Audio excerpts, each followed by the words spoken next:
Baik, terima kasih Pak Presiden. Assalamualaikum warahmatullahi wabarakatuh. Selamat siang, salam, Om Swastiastu, Namo Buddhaya, salam kebajikan.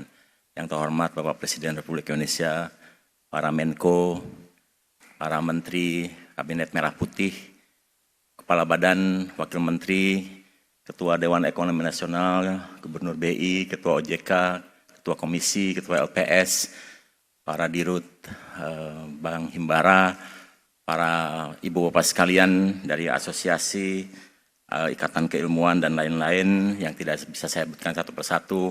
Izinkan saya memaparkan sedikit terkait dengan progres dari makan bergizi gratis yang merupakan program, salah satu program 8 hasil terbaik cepat dan nomor 1, dan ini adalah program andalannya Pak Presiden Prabowo Subianto, dan Pak Presiden selalu menyampaikan bahwa ini adalah langkah strategik bangsa Indonesia dan merupakan investasi SDM besar terhadap SDM masa depan Indonesia.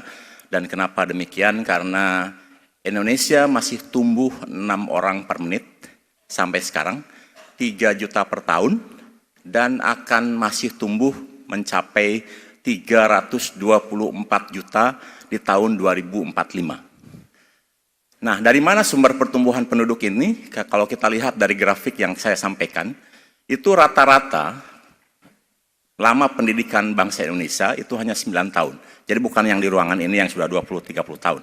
Tapi rata-rata pendidikan Indonesia adalah 9 tahun. Dan kalau kita lihat klasifikasi anggota rumah tangga, kita lihat bahwa pertumbuhan penduduk itu dihasilkan dari anggota rumah tangga, kelas miskin dan rentan miskin. Di situ ada angka yang miskin 4,78. Itu artinya apa? Kalau ada satu ibu, satu bapak, maka rata-rata anaknya 3 atau 2. 4,78 itu artinya kalau ada 100 keluarga miskin, maka 78 keluarga anaknya 3. 22 keluarga anaknya 2. Kalau kita gabungkan antara rentan miskin dan miskin, maka rata-rata anggota rumah tangga di Indonesia itu anggota rumah tangganya 4,5. Jadi kalau ada 100 keluarga miskin dan rentan miskin, maka 50 keluarga anaknya 3, 50 keluarga anaknya 2. Tidak tumbuh dari kelas atas. Kenapa? Karena anggota keluarganya hanya 2,84. Satu ibu dan satu bapak digantikan oleh 0,84. Demikian juga kelas atas. Jadi kenapa Pak Presiden sangat gelisah dengan masa depan Indonesia? Karena anak-anak lahir dari keluarga dengan pendidikan rata-rata 9 tahun dan juga dengan pendapatan rata-rata di bawah 1 juta. Jadi itulah investasi besar-besaran pemerintah Republik Indonesia terhadap masa depan SDM Indonesia. Dan jangan lupa bahwa mereka yang sekarang ada dalam kandungan, mereka yang sekarang di SD, mereka yang sekarang ada di SMP, dan mereka sekarang di SMA, 20 tahun kemudian, 2045 itu adalah tenaga kerja produktif. Di mana 60% anak-anak yang lahir di keluarga miskin dan rentan miskin, 60% tidak pernah melihat menu dengan gizi seimbang. Dan 60% anak-anak itu tidak pernah minum susu. Bukan karena tidak tahu susu itu bermanfaat, tetapi mereka tidak mampu beli susu. Nah, kemudian kita akhirnya mengintervensi. Kenapa dari ibu hamil sampai anak SMA? Karena ada 2 titik pertumbuhan yang penting di dalam pertumbuhan anak, yaitu 1000 hari pertama, itu untuk mencegah stunting. Dan kemudian kita juga harus intervensi ketika anak tumbuh dari umur 8 sampai 18 tahun. Itu untuk menghasilkan fisik yang optimal. Jadi yang kita harapkan dengan program ini nanti, anak pintar karena 1000 hari pertama diintervensi oleh gizi seimbang. Oleh sebab itu maka kita intervensi ibu hamil, ibu menyusui dan anak balita, dan kita kirim makanannya ke rumah. Jadi langsung ke rumah masing-masing.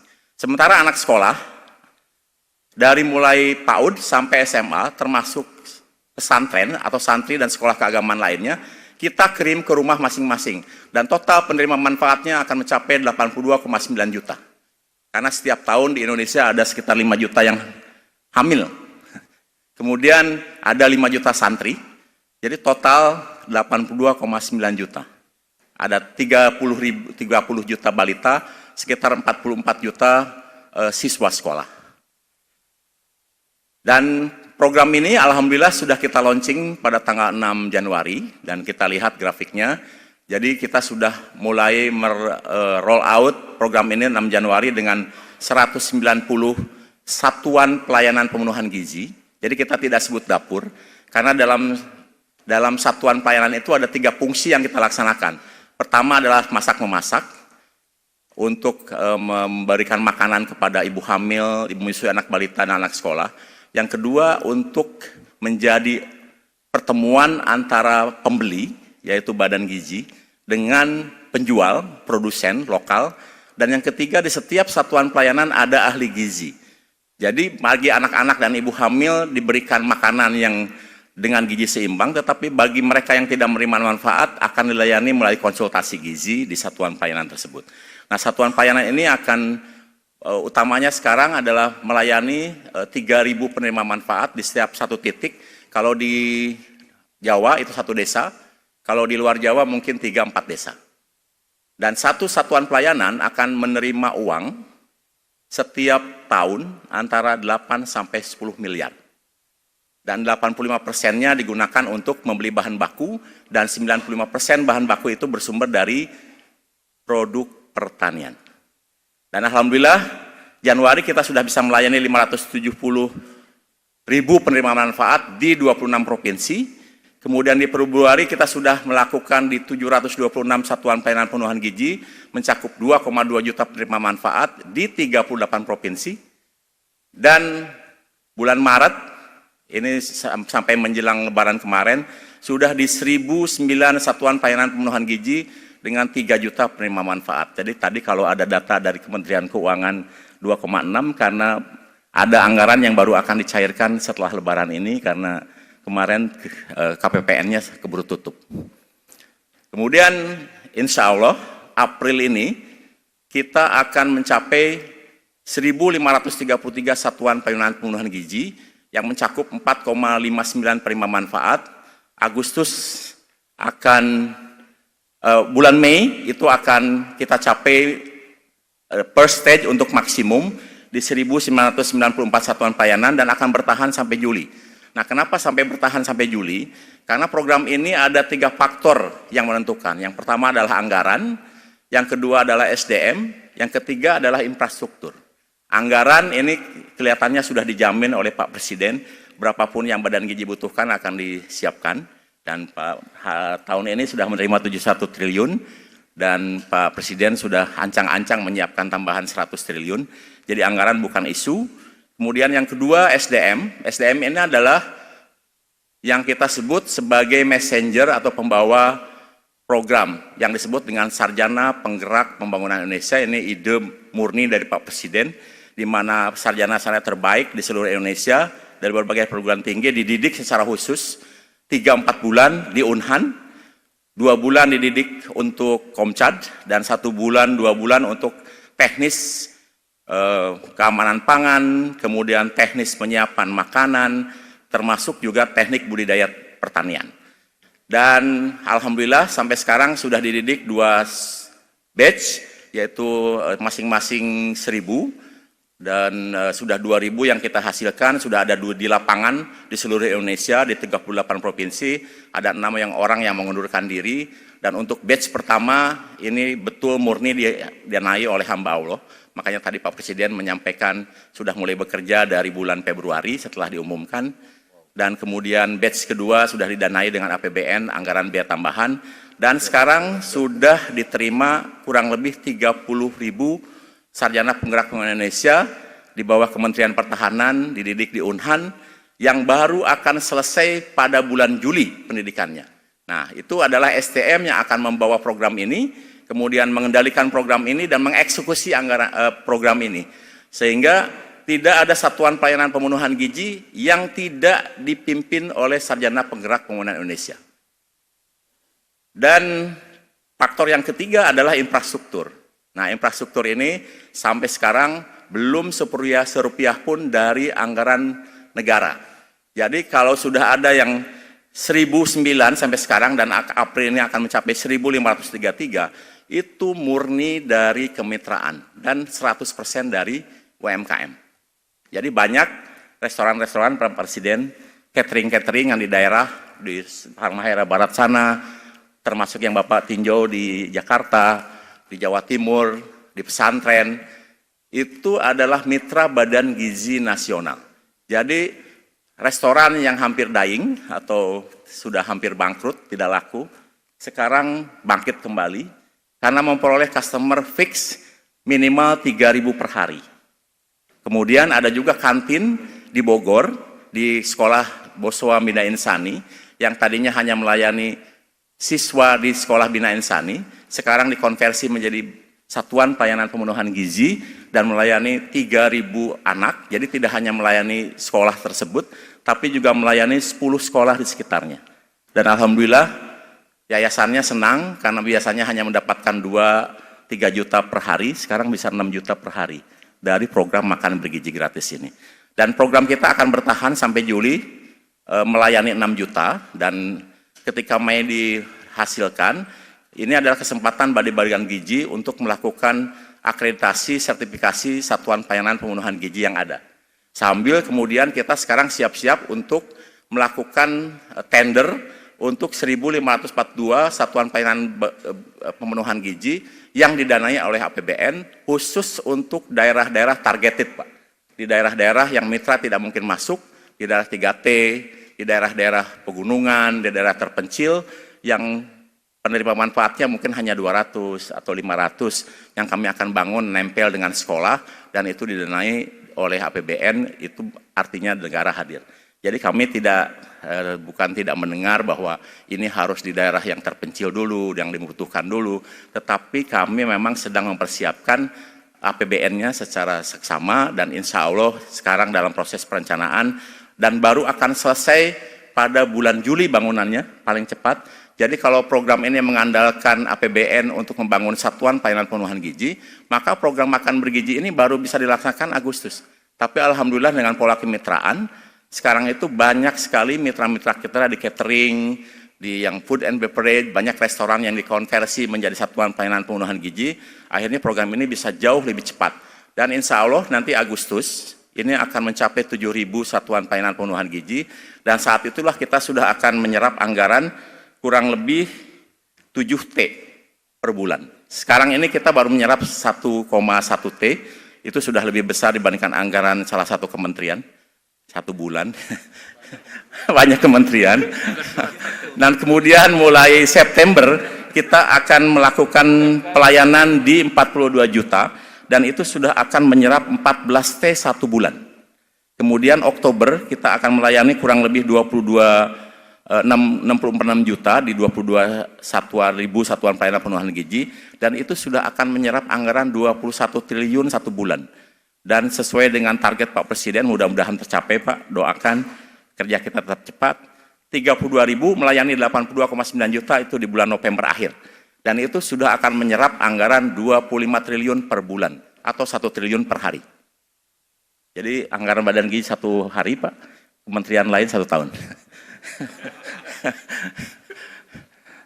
Dan kami proses kemitraannya melalui sistem, jadi pendaftaran menjadi mitra Badan Gizi itu hanya melalui website yaitu mitra.bgn.go.id dan kami bisa contohkan di sini pengajuan calon SPPG dengan urutan-urutan kapan itu ditinjau dan kemudian akhirnya di ujungnya adalah penempatan sarjana penggerak pembangunan Indonesia. Seperti contohnya yang akan terjadi di bulan April ini ada 71 SPPG yang siap operasional menunggu penugasan kepala SPPG. Kemudian 44 SPPG menunggu kesimpulan verifikator, 179 SPPG menunggu laporan SPPI perihal hasil survei lapangan, dan ada 230 SPPG menunggu penugasan SPPI untuk melaksanakan survei lapangan. Jadi demikian proses-prosesnya, kita buat setransparan mungkin, dan alhamdulillah sekarang reaksi masyarakat cukup besar, kami juga sudah bermitra dengan berbagai KL dan juga lembaga termasuk misalnya dengan TNI yang berjanji akan membangun 2.000 satuan pelayanan pemenuhan gizi, kemudian Polri akan membangun 1.000 satuan pemenuhan gizi, kemudian BIN juga akan 1.000, NU 1.000, Muhammadiyah mungkin 500, dan kami menunggu juga dari Bapak Ibu sekalian, barangkali yang punya rumah kosong tidak digunakan, lebih baik menjadi mitra Badan Gizi, dan kemudian kami akan operasionalkan menjadi satuan pelayanan pemenuhan gizi. Kemudian berikutnya, Dan ini adalah potensi ekonomi program makan bergizi gratis. Jadi peran BGN ini sekarang akhirnya berfungsi dua. Memang program ini adalah untuk investasi SDM terbesar pemerintah Republik Indonesia untuk SDM emas 2045. Karena anak-anak yang sekarang dalam kandungan 20 tahun lagi akan jadi tenaga kerja produktif. Kalau kita tidak intervensi, maka mereka akan menjadi tenaga kerja produktif yang berkualitas rendah. Dan akhirnya BGN kemudian menciptakan dua hal. Pertama, creating demand, atau yang disebut dengan new emerging market. Apa itu? 82,9 juta, itu adalah new emerging market yang selama ini belum pernah ada. Jadi, kalau ibu bapak punya rumah kosong, kemudian di sekitarnya ada sekolah, katakanlah 5 sekolah yang masing-masing 800 orang, maka akan ada kurang lebih 4.000 anak yang bisa dilayani, dan itu creating demand-nya 4.000 itu. Ya, jadi ada insentif dari Badan Gizi untuk menjadi mitra. Kemudian yang kedua, yang paling penting adalah menjadi off-taker terdepan bagi produk lokal. Karena satu satuan pelayanan dengan melayani 3.000, setiap hari butuh 200 kg beras setiap hari. Butuh 3.000 telur setiap sekali masak. Jadi kalau 2 kali masak saja, butuh 6.000 telur. 1 minggu. Kalau 82,9 juta sudah dilaksanakan pada bulan November, maka setiap kali masak, butuh 82,9 juta telur. Itu artinya berapa? 5.000 ton. Kalau 2 kali saja seminggu kita memasak, maka butuh 10.000 ton. Artinya kalau 1 tahun itu butuh 400.000 ton telur. Nah, Indonesia sekarang surplus telur. Surplusnya per tahun 200.000 ton. Makanya kita bisa ekspor ke Amerika. Tetapi kalau Badan Gizi sudah melaksanakan program makan bergizi dan melayani 82,9 juta, maka yang 200.000 itu sebentar saja langsung terserap, Pak Presiden. Kalau tidak ada entrepreneur baru yang menghasilkan peternak baru, maka nanti kita akan membatasi penggunaan telurnya. Karena akhirnya akan kurang 200.000 ton. Jadi ini semua diserap oleh Badan Gizi, dan selain telur kita butuh 350 kg ayam setiap hari, butuh 300 kg sayur setiap hari, butuh 350 kg buah setiap hari. Jadi sekarang itu di Sentul, Pak, di tempatnya Bapak di Hambalang itu penjual pisang senang sekali.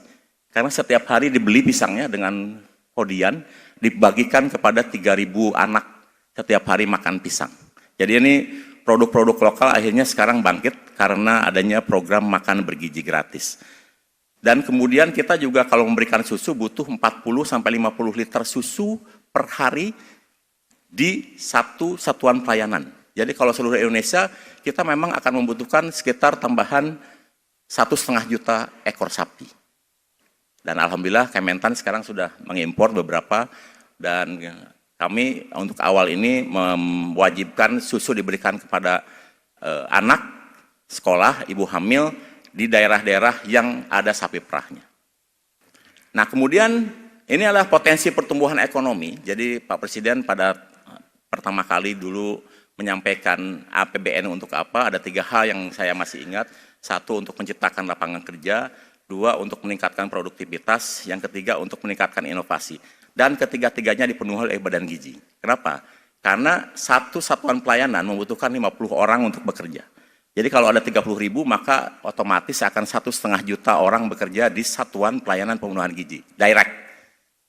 Banyak ibu-ibu yang umurnya 40-45 tahun sekarang senang, Pak, dari tidak punya pendapatan menjadi pendapatan 2 juta per bulan, itu sudah kehilangan kemiskinan ekstrim langsung hilang, dan sekarang sudah bekerja 50.000 orang. Nah, kemudian ini peluang juga bagi yang bekerja di food and beverage. Banyak restoran-restoran di Jakarta yang kurang laku sekarang dikonversi untuk menjadi satuan pelayanan pemenuhan gizi, untuk menjadi mitra Badan Gizi. Di daerah-daerah juga banyak yang restorannya sudah hampir bangkrut, sekarang bangkit kembali. Dan kemudian setiap satuan pelayanan pemenuhan gizi itu membutuhkan 15 minimal supplier. Supplier telur, supplier beras, supplier tepung, supplier mie, supplier termasuk orang yang mengambil sisa jelantahnya. Jadi setiap satuan pelayanan itu meng-create new entrepreneur, minimal 15, karena banyak yang diusahakan. Kebetulan di pilot project kami di Warung Kiara itu ada pilot project yang pertama, SPPG, kemudian kami bangun satu lagi, kemudian kami tanya ini supplier yang di Warung Kiara 2, supplier lama atau supplier baru? Rupanya supplier baru, Pak. Jadi 15 supplier baru muncul setiap kali satu satuan pelayanan berdiri. Nah sekarang karena masih ada 1009 satuan pelayanan pembunuhan gizi, banyak supplier masih berebut masuk ke satuan pelayanan pembunuhan gizi. Tapi sebentar lagi di bulan Agustus, satuan pelayanan pembunuhan gizi lah yang akan mencari supplier. Jadi kalau tidak diikuti dengan peningkatan produktivitas wilayah, di mana kita setiap hari butuh 300 kg sayur, maka suatu hari mungkin butuh waktu untuk mendorong orang agar bisa menanam sayur lebih intens. Jadi saya perkirakan ketika program ini sudah jalan, tidak akan ada lagi pekarangan yang nganggur, termasuk di perkotaan, seperti idenya Pak Presiden, mungkin akan ada vertical farming, karena setiap hari butuh 300 kg sayur. Jadi kalau ada ide mendirikan koperasi, Badan Gizi senang sekali. Karena kami butuh agregator, dan agregatornya itu adalah koperasi. Karena tidak mungkin kami bekerja sama dengan petani untuk menanam 300 kg sayur setiap hari. Jadi butuh memang agregator. Agregator inilah yang bisa mengatur pola tanam. Hari Senin nanam kangkung, hari Selasa nanam bayam, hari Rabu nanam cesin, hari Kamis nanam terong, hari Jumat nanam brokoli, yang jumlahnya harus sesuai dengan kebutuhan satu satuan pelayanan. Dan ini kami memang mengharapkan produknya adalah produk lokal, dan dengan demikian saya yakin suatu saat tidak akan ada lagi tanah subur di seluruh Indonesia yang nganggur, dan kemudian akan ditanami. Ini contoh anggaran yang akan masuk di satu provinsi. NTT itu memiliki murid 1,5 juta. Itu akan ada 749 satuan pelayanan pembunuhan gizi di NTT. Anggaran APBN-nya Provinsi NTT itu hanya 3 triliun, Pak. Sementara Badan Gizi akan mengirim ke NTT 8 triliun. Jadi jauh lebih besar anggaran Badan Gizi yang masuk ke NTT dibandingkan APBD-nya.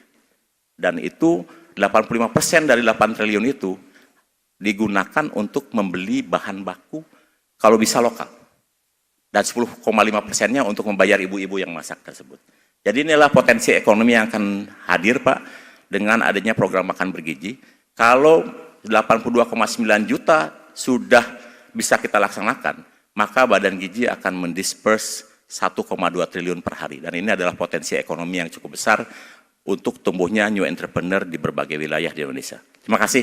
Wassalamualaikum warahmatullahi wabarakatuh. Selamat siang, salam, Om Swastiastu, Namo Buddhaya, salam kebajikan.